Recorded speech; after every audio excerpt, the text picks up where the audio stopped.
श्रवण भगवान महावीर की अमृतमय वाणी श्री आचारांग सूत्र के सूत्रों के माध्यम से। आचारांग सूत्र के सूत्रों को कुछ आपने सुना है, कुछ अभी आपको सुनना है। आगे अन्य सूत्र के माध्यम से कहा है, अणाणाय पुट्ठा वि एगम नियटंती मंदा मोहेण पाउडा। इसका अर्थ अभिप्राय है, मोहाच्छन्न अज्ञानी साधक संकट आने पर धर्म शासन की अवज्ञा कर फिर संसार की ओर लौट पड़ता है, अर्थात धर्म छोड़ देता है। कौन? मोहाच्छन्न। मोहाच्छन्न कहते हैं मोह से ढका हुआ, मोह से आवृत, मोह से घिरा हुआ, मोह से प्रभावित। जो मोह से प्रभावित है, मोह से घिरा हुआ है, उसके लिए क्या कहा? अज्ञानी साधक। उसे वास्तविक ज्ञान नहीं है, वो मोह से घिरा है, इसलिए वो अज्ञानी साधक है। तो कहा कि संकट आने पर धर्म शासन की अवज्ञा, अवज्ञा यानी उपेक्षा, धर्म शासन को छोड़ देता है, धर्म की अवज्ञा कर देता है और फिर पुनः संसार की ओर लौट जाता है, यानी पुनः ग्रस्त में चला जाता है। भगवान महावीर के समय से लेकर के आज तक जहां सैकड़ों सैकड़ों सैकड़ों आत्माओं ने अपने आत्मा का कल्याण किया, कुछ ऐसे भी जीव आए, उनके विचारों के कर्म ऐसे थे कि एक बार तो संयम लिया, लेकिन मोह के प्रभाव से संयम छोड़ बैठे, पुनः संसार में ग्रस्त में चले गए। और ये ध्यान रखना, साधु है, खास तौर पर साधु साध्वी के जीवन में यदि आंशिक मोह है तो उसको तो मैनेज कर लिया जाएगा, और प्रबल मोह है तो वो साधुपणे से यानी संयम से आज नहीं कल, कल नहीं परसों, कभी ना कभी विचलित हो जाएगा और इस मार्ग को छोड़ बैठेगा, क्योंकि मोह बहुत बड़ा अवरोध है, दिक्कत है, बाधा है, और ये बड़े बड़े साधकों को उलझा करके रख देता है। और आप गृहस्थी हैं, आपके जीवन में भी यदि प्रबल मोह का उदय बार बार होगा तो आप जाएंगे कहाँ? क्या ग्रस्त छोड़ के कुछ और बन जाएंगे? नहीं। लेकिन ग्रस्त में ही कई प्रकार के संकटों में, कई प्रकार की मुसीबतों में आप फंसे रहेंगे, दुखी रहेंगे, पीड़ित रहेंगे। मोह को कंट्रोल आपने अपने तरीके से ग्रस्त में कर रखा है तो आप भी कदाचित सुखी हो सकते हैं, बहुत सी दिक्कतों से आप बाहर निकल सकते हैं। तो मोह बहुत बड़ा संकट है और इसको आगमकारों ने 8 कर्मों का राजा माना है कि प्रबल मोहनीय कर्म ये 8 कर्मों का राजा है। इस जीव आत्मा को बड़े नाच नचाता है, बड़ी परेशानियों में, संकटों में डालता है। कई बार ऐसा देखने में आता है कि भाई दीक्षा ले ली है, साधु या साध्वी बन गए हैं, लेकिन छोटी छोटी बातें ऐसी आती हैं कि व्यक्ति के जीवन में कई तरह की दूसरी समस्याएं खड़ी हो जाती हैं। जैसे उदाहरण के तौर पर, मेरे फला साधु या फला साध्वी से विचार मेल नहीं खाते, या फला मुझे ऐसा बोलते हैं, बस इतनी सी बातों को लेकर के वो साधु या साध्वी विचलित से हो जाते हैं और डामाडोल हो जाते हैं, पुनः ग्रस्त की ओर लौट जाते हैं। अरे भाई, संयम पालना है। यहाँ कोशिश करो कि आप अपने मन को स्थिर कर लो, शांत कर लो, किसी दूसरे के चक्कर में मत फंसो। और यदि आपको दिक्कत ज्यादा है, कहीं और चले जाओ, दूसरे टोले में चले जाओ, संयम पाल लो। लेकिन मोह का धक्का ऐसा लगता है, वो वहां से छोड़ छाड़ करके साइड में हो जाते हैं।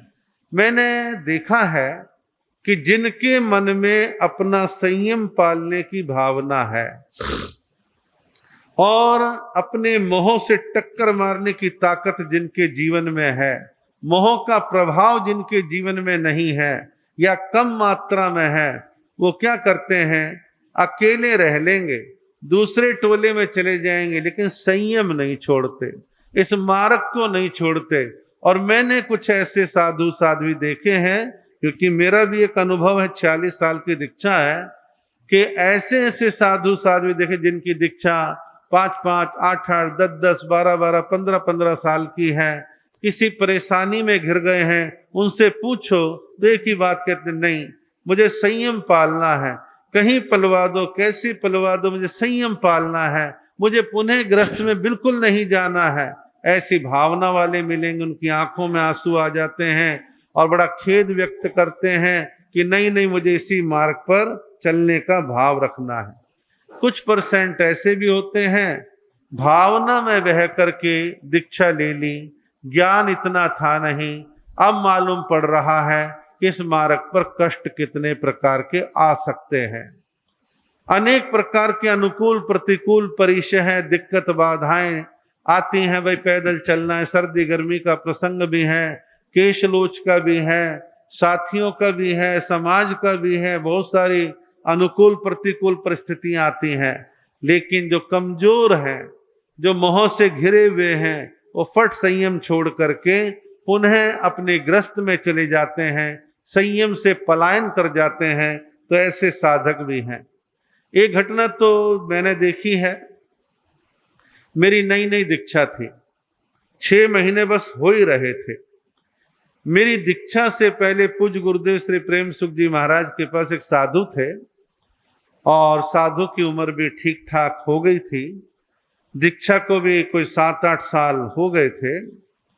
तो वो पूना खड़की के रहने वाले थे, ना जाने घर से कैसे क्यों निकल गए, दिल्ली में कहीं इधर उधर आ गए, किसी हमारे जैन बंधु के परिचय में आए और कैसे क्या करके गुरुदेव के पास उसको ले आए। मन लग गया, रहने लगे, पढ़ने लगे, बुद्धि बहुत अच्छी थी और लिखाई पढ़ाई में बड़े होशियार थे। मैंने जब दीक्षा ली तो कुछ समय मैंने देखा, प्रवचन अच्छा, गायन अच्छा, हैंडराइटिंग मोतियों की तरह थी और सेवा भी कर रहे थे, गोचरी भी लाते थे, सारे काम करते थे। बस एक ही अंतर था कि दीक्षा लेते समय गुरुजी से एक झूठ बोला कि मेरे माता पिता नहीं हैं। लेकिन दीक्षा लेने के कुछ समय के बाद ये उजागर हो गया, माता पिता हैं। नाराजगी में घर से निकले थे जनाब, और अब माता पिता हैं और अपने माता पिता को एक इनलैंड लेटर भेज दिया कि मैं यहाँ हूँ, मैं ठीक हूँ, ऐसा है वैसा है। अब घर वालों के मन में उन्होंने सोच लिया होगा गुमशुदा है, कहीं मर गया खप गया होगा, माँ बाप ने सोचा होगा। जब मालूम पड़ा कि जैन साधु के रूप में है, फला जगह पर है, तो माँ बाप को मोह का उछाल मारने लगा। तो घर में निर्णय किया होगा भाई जेंट्स जाए पहले, वहाँ का माहौल देखे। तो उनके घर के हेड यानी उनके पिताजी आए और आकर के गुड़गांव पहुंचे। तो गर्मी के दिन थे, रात का समय था, बरांडे में मेरा भी पाटा लगा हुआ था, उन महाराज का भी लगा हुआ था। उनके पिताजी रात्रि में 9 साढ़े 9 बजे से बातचीत चालू, शायद 11 साढ़े 11 बज गए होंगे। घर की गृहस्थी की, इधर की उधर की, और मुख्य मुद्दा क्या था कि आप तो बहुत अच्छे लगते हो, साईं बाबा की तरह लगते हो, ऐसे लगते हो, आप गृहस्थ में यानी कि घर में आ जाओ, आपकी माँ याद करती है, आपकी बहन याद करती है, अड़ोसी पड़ोसी याद करते हैं, रिश्तेदार याद करते हैं, हम तुम्हारे को वहां जैसा चाहोगे वैसा रखेंगे, कोई दिक्कत नहीं होने देंगे। और संत का सोया हुआ मोह उन्होंने जगा दिया, हवा दे दी, और संत भी डामाडोल।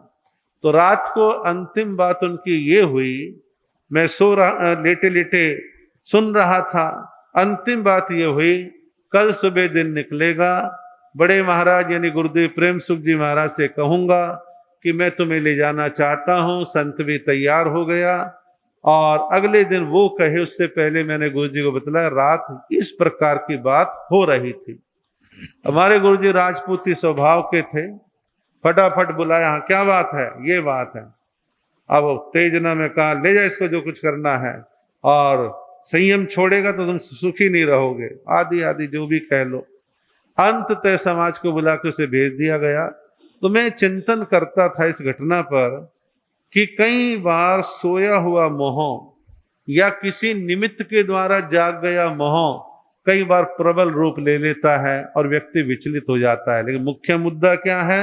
मुख्य मुद्दा है मोह, कि मोह से घिरा हुआ साधक जिन शासन की अवज्ञा करके पुनः ग्रस्त के अंदर लौट जाता है। अगले सूत्र में कहा है, इत्थम मोहे पुणो पुणो सन्ना नो हव्वा वय नो पारय। कहा कि बार बार मोह से ग्रसित होने वाला साधक न इस पार रहता है न उस पार, अर्थात न इस लोक का रहता है न परलोक का रहता है। ये सीधी सीधी सी बात है इसमें जो कहा है, बार मोह से ग्रसित।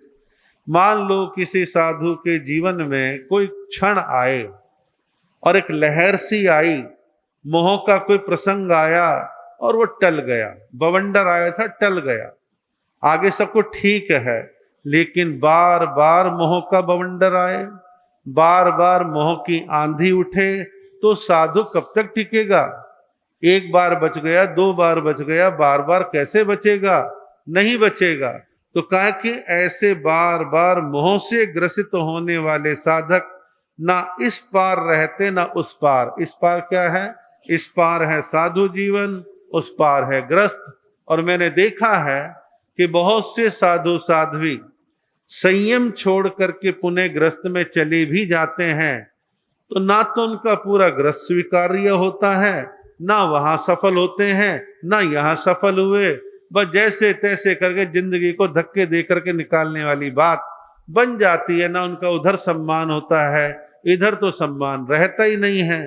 तो इस प्रकार ना वो इस लोक के रहते हैं ना परलोक के रहते हैं, अपने जीवन को द्विधाग्रस्त बना लेते हैं, पीड़ा परेशानी में डाल लेते हैं। तो बार बार का मोह का उदय व्यक्ति को बहुत पीड़ित करता है, विचलित कर देता है और उसको पथभ्रष्ट कर देता है।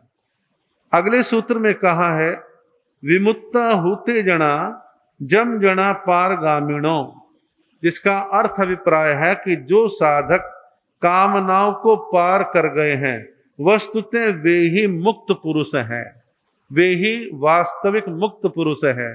कौन? जो अपनी कामनाओं को पार कर गए। कामना क्या है?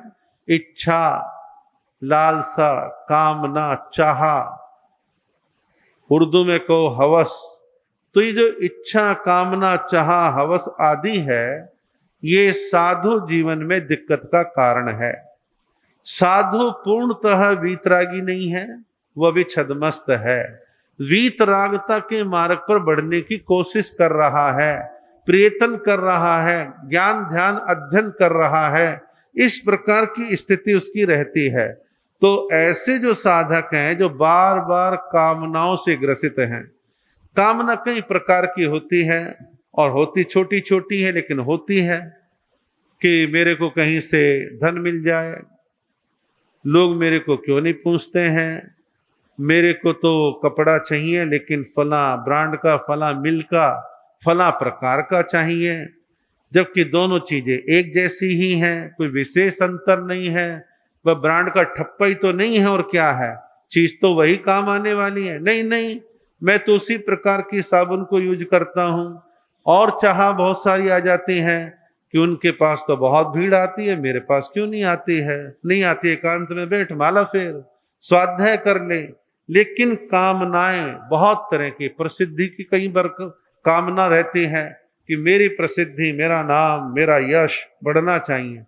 पुण्य जोर मारेगा, पुण्य भाग्य में लिखा है तो अपने आप यश फैलेगा, और भाग्य में पुण्य नहीं है तो कुछ नहीं, पापड़ बेल लो, कुछ नहीं होना। शांति से रहना चाहिए, सहजता से रहना चाहिए, जो मिलना है सो मिल जाएगा, लेकिन चाहत क्यों पाले। प्रसिद्धि की चाह भी कई बार पीड़ाएं उत्पन्न करती हैं। आप लोगों ने सुना है, पढ़ा है, साधु साध्वी सुनाते हैं, आदिनाथ भगवान ऋषभ देव ने दीक्षा ले ली, संयम के मार्ग पर चलने लगे और भिक्षा के लिए, गोचरी के लिए, आहार के लिए निकलते हैं। उस जमाने की भद्र जनता, सरल जनता, जिसे गोचरी पानी बहराने का समझ उतनी नहीं थी, विचार करते, ऋषभ देव कल तक तो महलों में रहते थे, आज किस रूप में घूम रहे हैं? ये तो हमारे राजा थे, और वो हीरे मोती पन्ने, यहाँ तक कि अपनी बालिकाएं, बच्चियां, उनको भेंट में देना चाहते हैं। क्या ऋषभ देव की कामना थी कि मैं ले लूं? ऋषभ देव की कामना थी नहीं, कामना को न जीत रखा था, मौन भाव से लौट जाते थे। समय आया और उनका वर्षी तप का पारना, यानी कि अक्षय तृतीया का पारना, वो उनका होता है। ये सारे प्रसंग आप लोग जानते, सुनते, समझते हैं। वर्णन आता है, महाराष्ट्र में बहुत लोग जानते हैं, बाकी दुनिया भर में लोग बाग पढ़ते हैं साहित्य के माध्यम से, कि छत्रपति शिवाजी और उनके गुरु थे संत तुकाराम। तुकाराम जी का महाराष्ट्र में बड़ी मान्यता है, बड़ा सम्मान, बड़ा आदर है। जगह जगह, गांव गांव, कस्बों में उनके चित्र मिलेंगे, मूर्तियां मिलेंगी। उनके छंद गाते हैं, बड़े कवि थे, बड़े वैरागी थे, बड़े सन्यासी थे। छत्रपति शिवाजी के गुरु तुकाराम, और जब छत्रपति शिवाजी महाराज बन गए, यानी राजा बन गए, राजगद्दी मिल गई, तो बड़े प्रसन्न भाव के साथ अपने गुरु तुकाराम के पास वो जवाहरात, हीरे मोती, हाथी घोड़े, पालकी लेके पहुंचते हैं और भेंट में देने की कोशिश करते हैं कि गुरुदेव आपकी कृपा से राजपाट मिला है। गुरु कहते हैं, अरे तुझे पता नहीं है, मैं साधु हूं, ये मेरा छोटा सा भिक्षा पात्र है, घरों में जाता हूं, भिक्षा मांग के लाता हूं, तन ढकने के लिए कपड़े मेरे पास ठीक ठाक हालत में है, मुझे हाथी घोड़े और हीरे मोती जवाहरात का क्या करना है, मैं तो साधु, मुझे इसकी आवश्यकता नहीं है। इस प्रकार की एक जो स्थिति है एक साधु के जीवन में होनी चाहिए। और यदि साधक कामनाओं को पार नहीं करता है तो अनेक तरह की परेशानियां झेलता है। उसके साधु जीवन के आगे क्वेश्चन मार्क लगे रहते हैं कि भाई हाँ ठीक है, चल रहा है काम, कोई खास मजे वाली बात नहीं है। लेकिन एक साधु है, कामनाओं से रहित है और कोई चाहत, कोई इच्छा उसके मन में नहीं है, तो उसका जीवन बड़ा सुंदर बनता है, प्रभावशाली बनता है। आगे कहा है, लोभम लोभेण दुगुन क्षमाणे लद्धे कामे नाभि गाहई। कहा है, जो लोभ के प्रति अलोभ वृत्ति के द्वारा, लोभ के प्रति अलोभ वृत्ति के द्वारा विरक्ति रखता है, वह और तो क्या प्राप्त काम भोगों का भी सेवन नहीं करता। लोभ के प्रति अलोभ वृत्ति होगी तो काम बनेगा। मन में तो लोभ बना हुआ है और सामने को ऐसा प्रसंग आ रहा है तो मन एकदम से ललचा रहा है कि ये भी ले लूं, वो भी ले लूं, ऐसा ले लूं, वैसा ले लूं। तो ऐसी जो है लोभ के प्रति अलोभ वृत्ति होनी चाहिए। अब आप देखिए, आपको उदाहरण देता हूं। आपने कहा महाराज चातुर्मास बैठ रहा है और कपड़ा ले लो, और मैंने पहले कपड़ा ले लिया, तो मेरा फर्ज क्या बनता है? नहीं भाई, कपड़ा है और चौमासा भी बीत जाएगा और 2-4 महीने और बीत जाएंगे, अभी मेरे पास कपड़ा है, मुझे आवश्यकता नहीं है। जब आवश्यकता होगी मैं बोल भी सकता हूं, लेकिन अभी मुझे आवश्यकता नहीं है। और कोई ये चाह पाल ले लेना, सामने वाला दे रहा है, मना क्यों करता है? और पोटला बांध के रख लियो, आगे काम आ जाएगा। ऐसी मनोवृत्ति भी कई बार जीवन में काम करती है, लेकिन लोभ को जीतने के लिए अलोभ वृत्ति की आवश्यकता है। और भगवान महावीर ने विधान सही बनाया है कि भाई जो खाना आप गृहस्थ के यहाँ से लेके आए हो, रात्रि दिन छुपने से पहले आपके पात्रे धो के, पोंछ के, सुखा करके आपको पात्रे रखने हैं। संग्रह नहीं करना है कि कुछ बचा के रख लो, शायद कल खा लेंगे। बना हुआ पदार्थ तो वैसे खराब हो जाएगा। ड्राई चीजें हैं, कदाचित औषध रूप में है तो आप फिर भी प्रयोग कर लेंगे। लेकिन ऐसा अपने मन में भाव रखें कि मैं अपने पास आवश्यकता से अधिक वस्तुओं का संग्रह नहीं करूंगा। साधु के लिए कौन गृहस्थी कहता है भी कपड़ा मत लो, ले लो, आहार के समय आहार ले लो, दवाई के समय दवाई ले लो। लेकिन ये भी नहीं कि दवाइयां महीनों की ला दो फिर बाद में पड़ी और फेंकते फिर रहे, नहीं। मन में अलोभ वृत्ति का भाव बना रहना चाहिए। तो कहा है कि जो लोभ के प्रति अलोभ वृत्ति के द्वारा विरक्ति रखता है, वह और तो क्या प्राप्त काम भोगों का भी सेवन नहीं करता। हमारे श्रमण संघ के प्रथम युवाचार्य श्री मिश्रीमल जी महाराज मधुकर, जो कि जयमल संप्रदाय से थे, आचार्य आनंद ऋषि जी महाराज ने उनको भविष्य के लिए आचार्य बने इस दृष्टि से युवाचार्य उनको बनाया था। बड़े ज्ञानी थे, बड़े विद्वान थे। और आपको एक बात और बतलाऊं, उन्होंने अपने जीवन में एक संकल्प किया कि 32 शास्त्रों का संपादन करवा करके नई 32 छपवाई जाए। क्योंकि आचार्य श्री आत्माराम जी महाराज ने केवल 11-12 शास्त्रों की टीका लिखी और छपवाए थे। घासीलाल जी महाराज के बहुत पुराने हो चुके थे और बड़े मोटे मोटे थे, उसमें गुजराती भी थी, कई चीजें थी।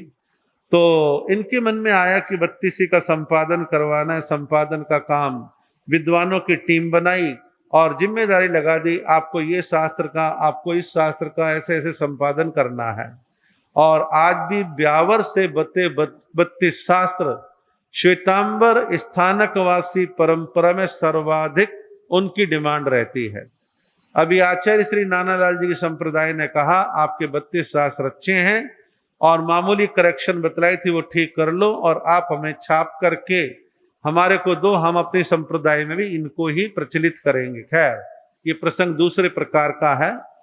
जब वो युवाचार्य भी नहीं थे, युवा मुनि थे, बड़े अच्छे विद्वान थे, प्रवचनकार थे, चेहरा मोहरा सुंदर अच्छा था, गोरे चिट्टे थे, दुबले पतले थे, अच्छा था।